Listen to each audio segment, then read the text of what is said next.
হরে কৃষ্ণ হরি বল। আজকে জগন্নাথের ব্রেকফাস্ট হয়ে গেছে আর ব্রেকফাস্টটা দেখো কত স্পেশাল। জয় জগন্নাথ। দেখো লাচ্ছা পরোটা, কপির রোস্ট, ফুলকপির রোস্ট আর লাচ্ছা পরোটা। নিদমাচে বনস্তি রাধা মাধবে নম, নিদমাচে বনস্তি গৌরমিতাই নম, নিদমাচে বনস্তি গুরুদেবায় নম, নিদমাচে বনস্তি পরম গুরুদেবায় নম, নিদমাচে বনস্তি পরমেষ্টি গুরুদেবায় নম। তো চলো ভগবানের মুখটা ধুয়ে নেই, তারপরে এই ভোগটা নামাবো।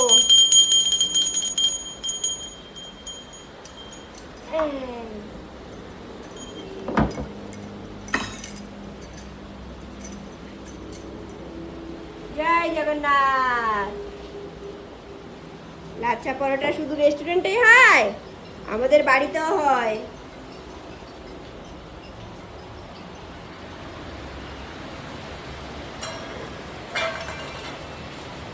এদিকে ওইদিকে যা।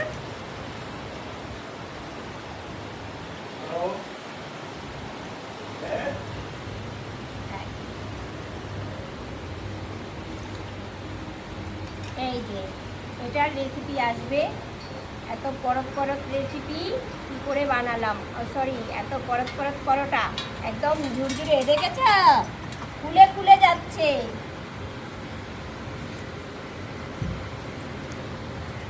দুধটা একদম খিরে খিরে করে জাল করেছি বাবা।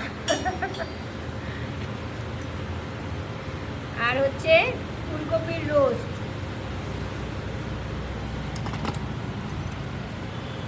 এই যে শিলনোড়া এখনো রয়ে গেছে, এই মশলা করতে করতে আমি হাঁপিয়ে গেছিলাম। সকাল সকালবেলা জগন্নাথের সকালের পুজো, পরোটা, ফুলকপির রোস্ট। চলো তোমার গাছগুলো দেখাই, আসো আসো।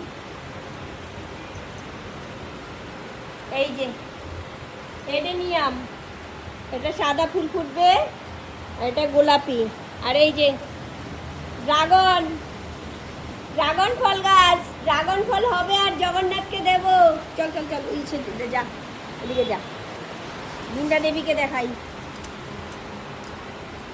বৃন্দা দেবীকে দেখা, এই যে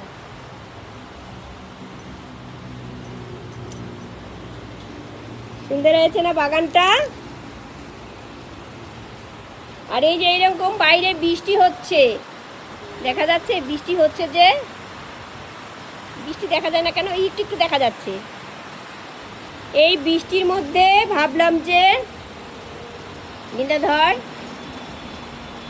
এই বৃষ্টিতেই করলাম কেন বলো তো, ভাবলাম যে ঠান্ডা ঠান্ডা আছে, পরোটা তো অনেক তেল লাগে, কপির রোস্টও অনেক তেল লাগে। এবারে এই ঠান্ডা ঠান্ডা পরিবেশে এগুলো খেলে পেটে গন্ডগোল কম হবে, জগন্নাথেরও শান্তি, আমাদেরও শান্তি। আর নয়তো গরমের মধ্যে এরকম তেল জিনিস খেলে কেমন জানি ভাল লাগে না, গা গোলায়। আর এটা তো প্রসাদ, ওইসব কিছু হবে না, সাথে পরিবেশও ঠান্ডা আছে। হরে কৃষ্ণ হরি বল। সবাই ভালো থেকো, সবাই প্রসাদ পেতে চলে এসো। জয় জগন্নাথ।